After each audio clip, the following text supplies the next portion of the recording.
제가 설교를 시작하면서 한 가지 사진을 이렇게 준비를 했는데요.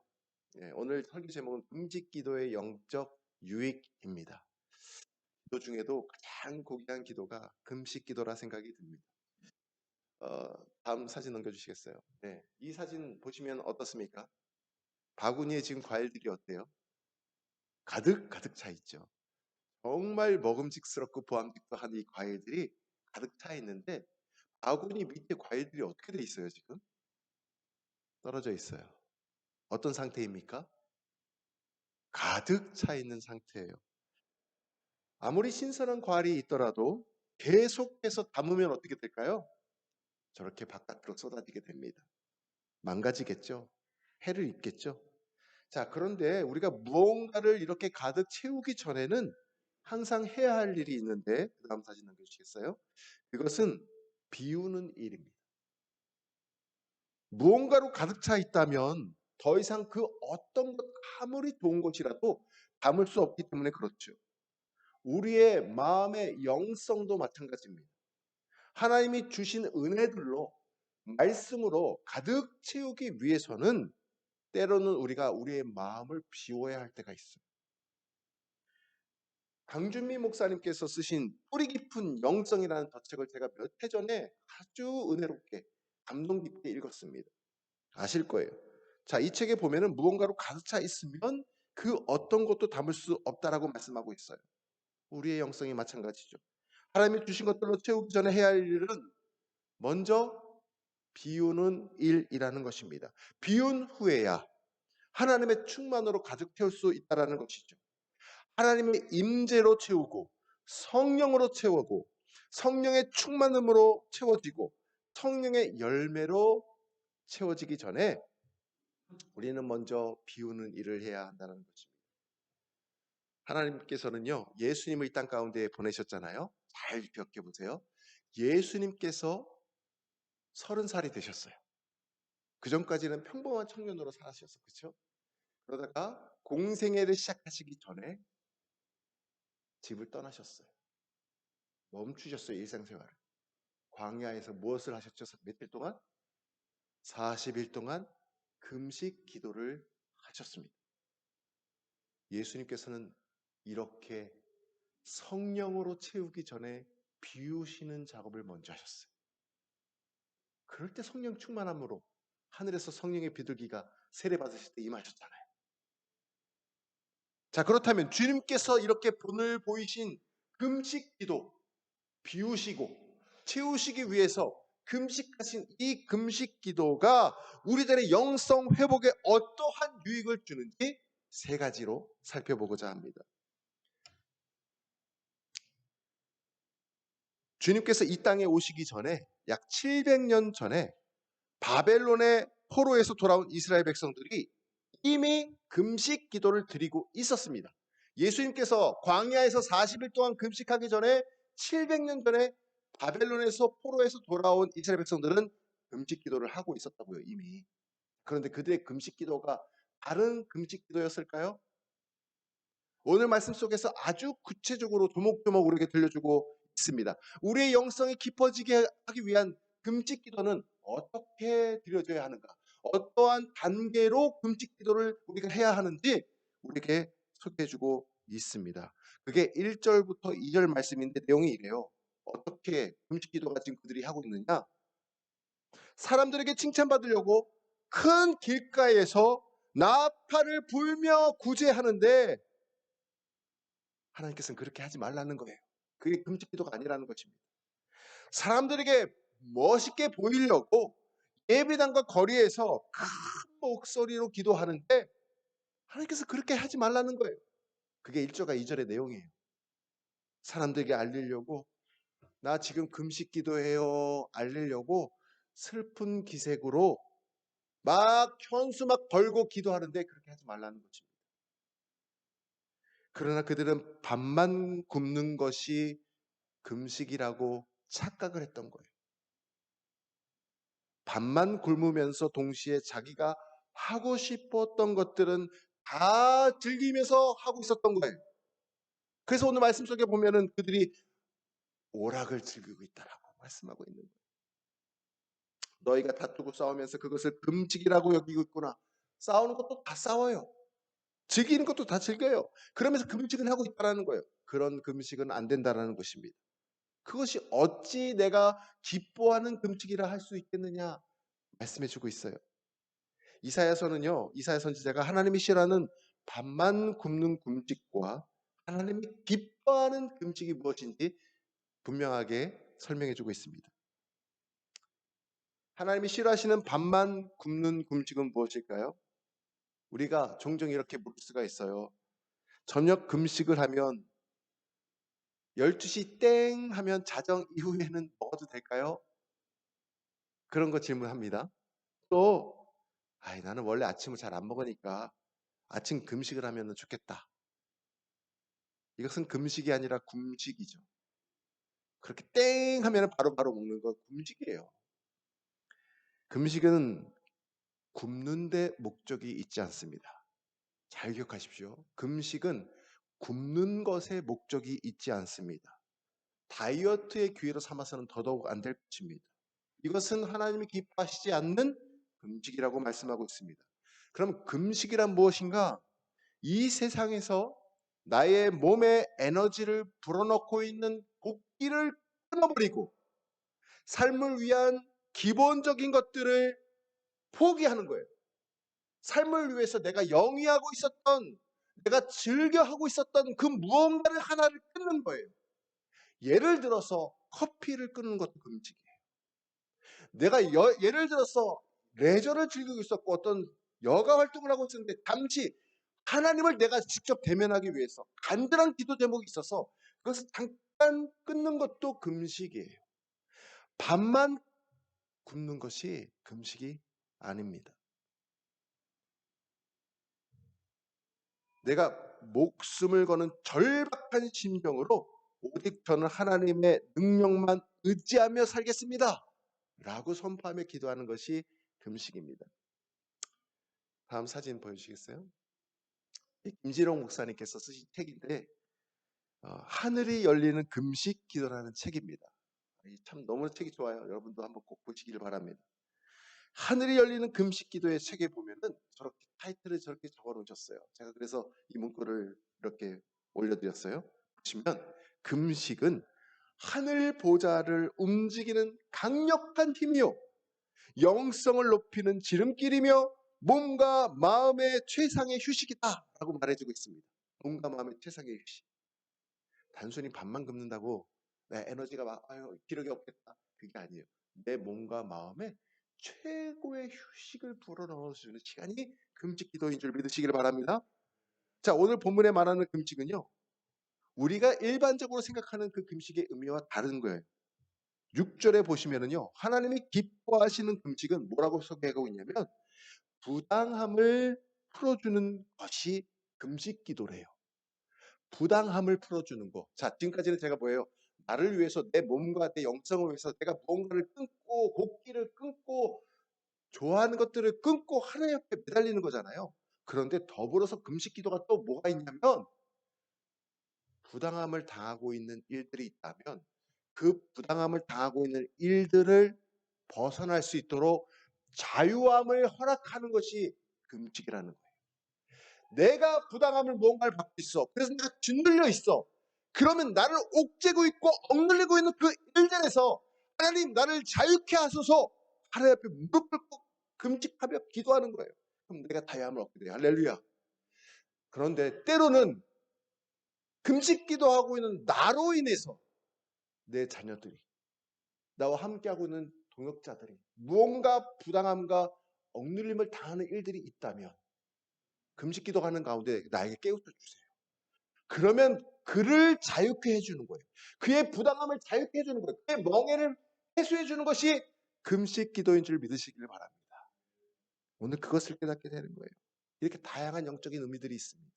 이렇게 다양한 영적인 의미들을 그러면 우리가 이 금식 기도를 드릴 때 어떠한 영적인 유익이 있을까? 세 가지 단계가 있어요. 세 가지 단계를 통해서 우리가 이 부당함에서 자유함을 그리고 하나님께서 우리에게 베풀어 주시는 몸과 영혼의 힘을 얻게 되는 거예요. 자유함을 얻게 되는 거예요. 자, 그게 뭐냐면 이 금식 기도가 너무나 중요한데 첫 번째 단계를 이해하기 전에 한 가지 예화를 제가 말씀을 드리겠습니다. 퀴즈를 하나 내드릴게요. 퀴즈를. 자, 우리 친구들도 한번 맞춰보세요. 세계 3대 스포츠가 있는데요. 첫 번째는 올림픽입니다. 다 아시죠? 올림픽 많은 하계, 동계 올림픽 전 세계가 다 참여하잖아요. 두 번째는 피파 월드컵 축구에 전 세계가 열광합니다. 기억하시죠? 자, 그런데 세 번째 3대 스포츠인데 사실 가장 많은 사람들이 시청하는 거는 이거예요. 월드컵 말씀드렸습니다. 올림픽 말씀드렸습니다. 영암에 가면은 이 경기장이 있더라고요. 뭘까요? 다음 사진 넘겨주시겠어요? 바로 이거예요. F1. 여러분 F1이요. 전 세계에서 가장 많은 사람들이 시청하는 국제적인 스포츠 경기. 우리나라가 별로 인기가 없어서 그렇죠. 유럽, 미주, 아메리카 전부 다 이 경기에 그리고 상금도 가장 큰 상금이 여기에 있어요. 스포츠 경기 중에. 그런데요, 이게 언제부터 시작이 됐냐면 1950년 영국에서 시작돼가지고 올해 72년이 됐거든요. F1 경기는 5.6km 트랙을 한 바퀴가 5.6km 트랙인데 총 55바퀴를 돌아요. 그 전체 달리는 길이가 306km, 300km 정도를 이 트랙을 계속해서 55바퀴를 돌아가지고 제일 처음으로 들어온 사람이 우승하게 되는 거예요. 자, 그런데 0.0001초 차이로 우승을 합니다. 이해가 되십니까? 최고 시속이 약 350에서 막 400km 미만까지 달리 급발진을 하는 거예요. 100분의 1초가 승패를 좌우합니다. 연료도요. 딱 이 306km를 달릴 수 있는 그 연료만 집어넣어요. 그리고 조수석에는 의자도 떼내요. 모든 것들을 최고로 가볍게 만들어. 그래야 1등 할 수 있으니까. 자, 그런데 가장 중요한 규칙이 있는데 뭐냐면 55바퀴를 달리는 동안에 딱 한 번은 반드시 피트인을 해야 됩니다. 피트인은 뭐냐면 경기 중에 가운데 정비구역이 있거든요. 정비구역. 거기를 반드시 한번 들려가지고 정비를 받아야 돼요.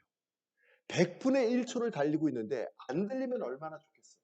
그런데 모든 선수들이 한 번도 빠지지 않고 반드시 이 피트인 경기 다음 사진 넘겨주시겠어요? 이렇게 들어와서 정비를 받아요. 뭘 정비를 받냐면 타이어 네 짝이 마모가 되잖아요. 300km를 달리다 보니까 급발진을 하다 보니까 그 브레이크를 밟아야 되니까 타이어가 다 마모가 돼버려요. 그래서 반드시 한 번은 타이어 네 짝을 갈아 껴야 되는 거예요. 이걸 피트인이라고 합니다. 자, 그런데 100분의 1초 경기를 하다 보니까 저 피트인에 딱 도착을 해가지고 타이어 네 짝을 갈아 끼는데 총 얼만큼의 시간이 걸릴까요?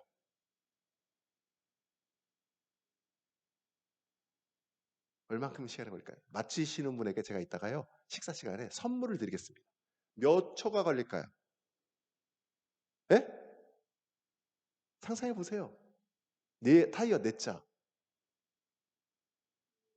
20초. 와, 진짜 그렇게 짧은 시간에 네 짝을 다 가릴 수 있겠어요? 나사 다 풀렀다가 다 꼈다가 뺐다가 꼈다가 나사 다 껴야 되는데. 자, 그러면 관련 이 영상을 직접 제가 준비했으니까 한번 보시도록 하겠습니다. 다음 영상.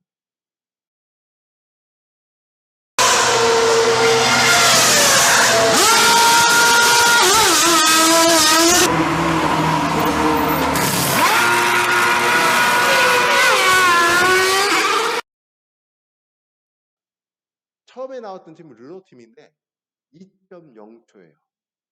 그 두 번째 나왔던 팀은 페라리 팀인데 1등 이거죠. 전 세계 가장 빨라요. 페라리 팀이 1.9초 만에 타이어 네 짝을 바꿔 껴요.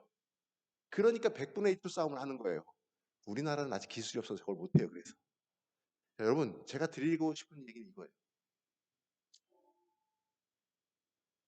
내가 조금이라도 더 빨리 가려고 결승점에 통과하려고 만약에 저 피트인 나만의 정비구역을 들어가지 않으면 그 사람은 타이어가 펑크나서 생명이 위험할 수 있습니다.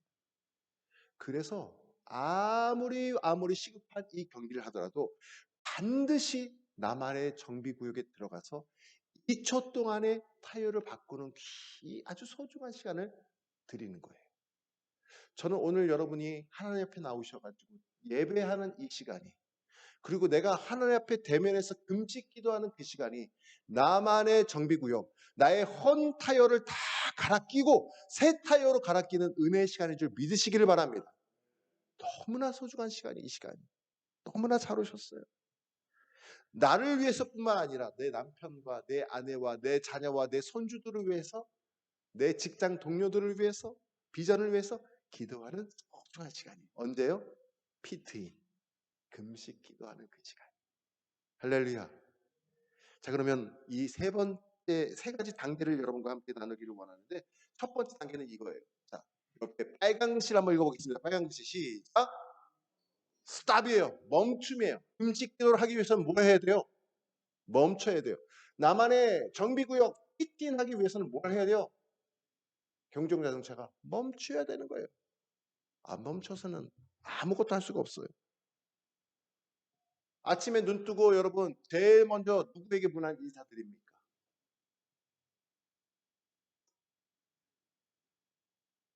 하나님께. 그런데 실상 우리 삶은 어때요? 스마트폰에다 문안 인사드려요. 오늘 뉴스가 어땠는가? 어제 스포츠 경기 결과가 어떻게 됐는가? 제 얘기하는 겁니다. 이제 회개했어요, 진짜 하나님 앞에. 그리고 한 주간 동안 제가 진짜 눈 뜨고요. 새벽 기도 때 우리는 생명의 삶 플러스로 새벽 기도를 하고 큐티를 하는데, 제가 이제 그것도 이제 차츰 준비해 나갈 거고 큐티도 준비할 겁니다. 그래서 어플 제가 그동안 안 깔았다가요, 이번 주간에 어플을 깔았어요. 깔고 눈 뜨면 제일 먼저 말씀 묵상. 예. 물론 새벽에도 그 말씀으로 같이 기도하지만 그 말씀을 다시 읽고, 거기에 보면은 해설도 나와 있어요. 그리고 거기 보면 기도문까지 다 적혀 있어요. 우리 교회가 이걸 다 같이 할 거예요. 자, 제일 먼저 우리가 해야 될 것은 뭐냐면 눈 뜨면 하나님 앞에 먼저. 근데 멈추지 못해. 우리는 늘 똑같아. 다른 곳에 빼앗겨 가지고 살아가고 있다라는 거예요. 금식 기도가 주는 혜택이 뭐냐면, 내가 억누르고 짓밟았던 사람들에게 자유를 선물해 주는 거, 아까 말씀드렸죠. 멍해를 풀어주는 거잖아요. 또는 나를 가두고 있고 나를 옥죄고 있는 것로부터 내가 자유하는 거예요. 그러니까 금식 기도할 때 스마트폰을 가까이 하면 될까요? 안 될까요? 안 돼요. 꺼놔야 돼요. 노트북도 꺼놔야 되고 다 꺼놓고 하나님께만 집중해야 되는 거예요. 자, 멈출 때 역사가 일어날 줄 믿습니다. 자, 두 번째 넘겨주세요. 두 번째. 하나님부터 빨간 글씨 시작. 비움입니다. 두 번째 단계는 empty. 비움이 아까는 스탑이었죠. 이제는 비움이에요.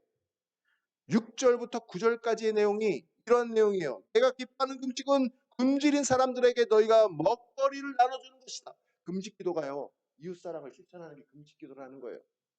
떠도는 불쌍한 사람들을 집으로 초대해서 따뜻한 밥 한 끼를 대접하는 게 내가 기뻐하는 금식 기도라는 거예요. 우리가 생각하는 금식 기도와 하나님이 생각하는 금식 기도가 달라요. 헐벗은 사람들을 보면은 그에게 따뜻한 옷 한 벌을 입혀주는 게 내가 기뻐하는 금식 기도라는 거예요. 나의 유익을 위해서 내가 곡기를 끊고 좋아하는 것들을 끊고 하나님 앞에 엎드려 기도하는 것도 있지만 나에게 주는 유익이잖아요. 그러나 금식 기도는 또 다른, 그 시간에 가능하다면 이웃들을 돌아보는 거예요.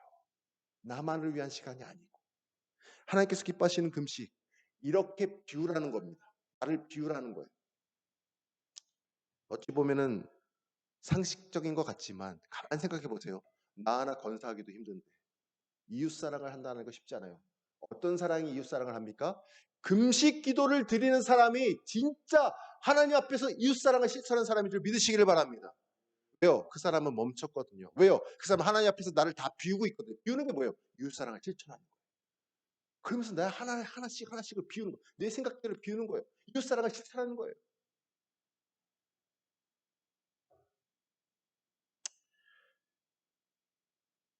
이렇게 나를 비울 때요, 나를 비울 때 밥을 먹지 않는 그 육신의 배고픔을 잊게 돼요. 영적인 성장을 방해하는 그것들을 잊게 돼요. 그리고 자유함을 얻게 되는 거예요. 기억하시기 바랍니다. 멈추셨습니까? 그러면은 비우십시오. 어떻게 비워요? 하나님 앞에 집중할 때, 그리고 이웃사랑을 실천할 때, 작은 것이라도. 자, 그러면 마지막 세 번째입니다. 같이 읽겠습니다. 마지막 세 번째, 시작. 채움, 영어로 fill입니다. 멈추고 비웠다면은, 그러면 하나님께서 채워주시는 게 있어요. 할렐루야. 이것 때문에 하는 거죠. 이것 때문에. 멈춰 서서 내 영혼을 맑게 비우시면 하나님께서 반드시 그 빈 공간에 채워주십니다. 그런데 멈췄어요. 비워놓았어요. 거기서 끝나면 안 돼. 비워놓았는데 비워놓은 그 빈 공간에 하나님께서 은혜를 주시기도 하지만 사탄이 작용하기도 해. 그 빈자리를. 어디에 나오느냐? 누가복음 11장에 보면은 이런 내용들이 있어요. 예수님께서 귀신 들린 자를 고치셔요. 더러운 귀신이 나갔어요. 마음이 청소를 깨끗이 해놨어. 비어있는 집 상태였어요. 근데 그 집이 계속해서 비어있는 거예요. 비어있으면 어떻게 돼요? 하나님께 감사해야 되고 이웃사랑을 실천해야 되고, 그렇죠? 하나님께 집중해야 되는데 그것을 멈춰버리고 더 이상 하지 않고 다시 복귀를 하면 그 빈 마음 가운데에 귀신이 들어와서, 군대 귀신이 들어와서 더 악랄하게 역사하는 것을 누가복음 11장에서 우리에게 들려주고 있습니다. 비워놓기만 하면 위험합니다. 반드시 채워져야 돼요. 근데 무엇으로 채워져야 할까요? 성령으로 채워야 될 줄 믿습니다. 예수님의 사랑으로 채워야 될 줄을 믿습니다. 그래서 금식은 멈춤이고, 금식은 비움이고, 금식은 체험이 됩니다. 우리 성도님들 가운데 혹시 기도 응답이 더뎌서 낙심되는 분 계십니까? 왜 하나님께서 내 기도에 이렇게 빨리 응답해 주시지 않으실까? 그렇다면 오늘 구절 말씀 꼭 기억하십시오. 오늘 구절 말씀이 얼마나 큰 위로가 되는지 모르겠어요.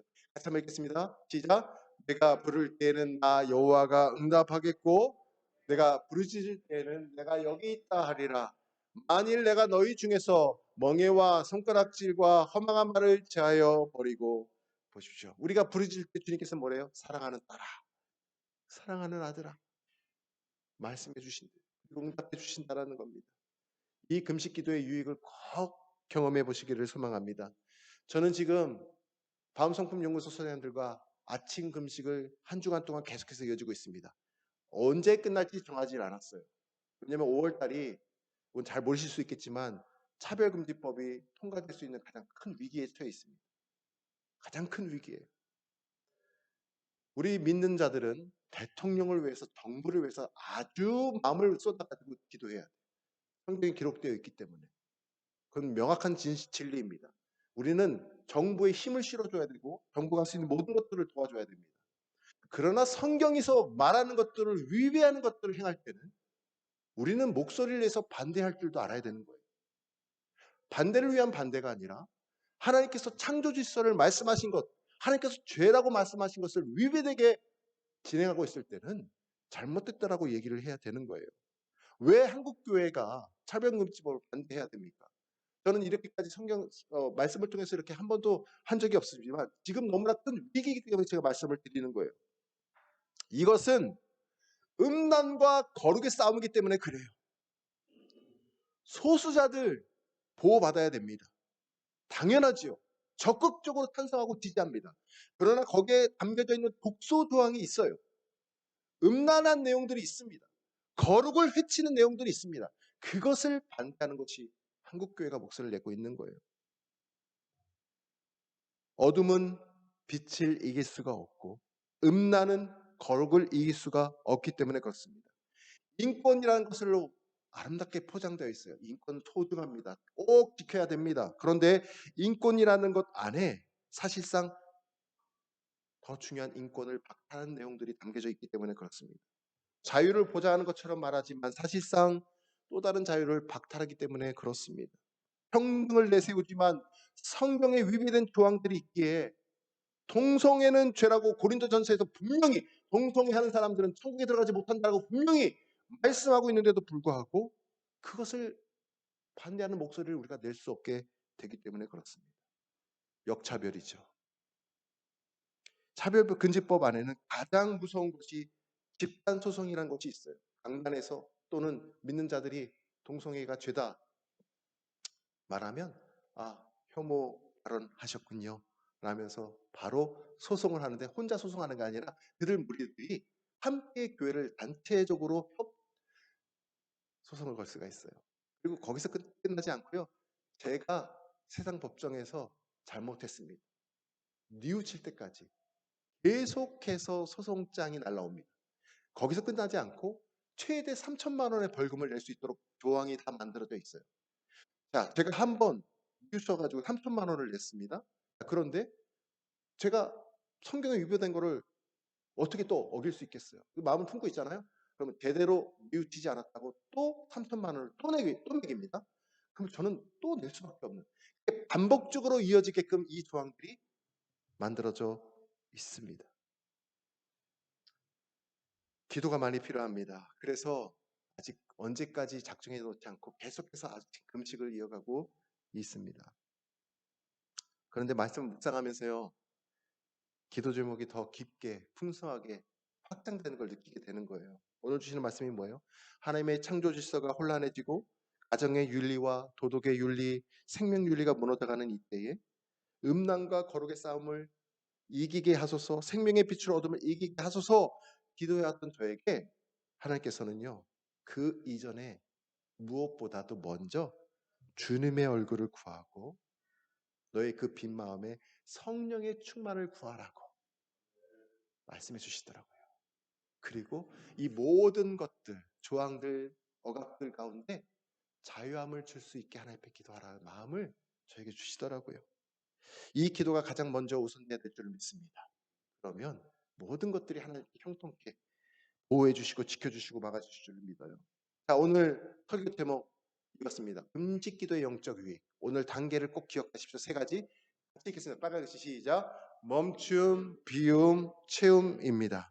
오늘 주일 예배를 통하여서 각자의 기도를 통해 무엇보다 큰 기도 제목이 있으시면, 갈림길에 있으시면 결단하시고 금식 기도를 할 때 드려보시기 바랍니다. 그 금식 기도를 통하여서 놀라운 영적인 회복이, 축복이 우리 삶 가운데 임하기를 주님의 이름으로 축원합니다. 기도하겠습니다. 오늘 주시는 말씀 붙잡고 기도하겠습니다. 금식 기도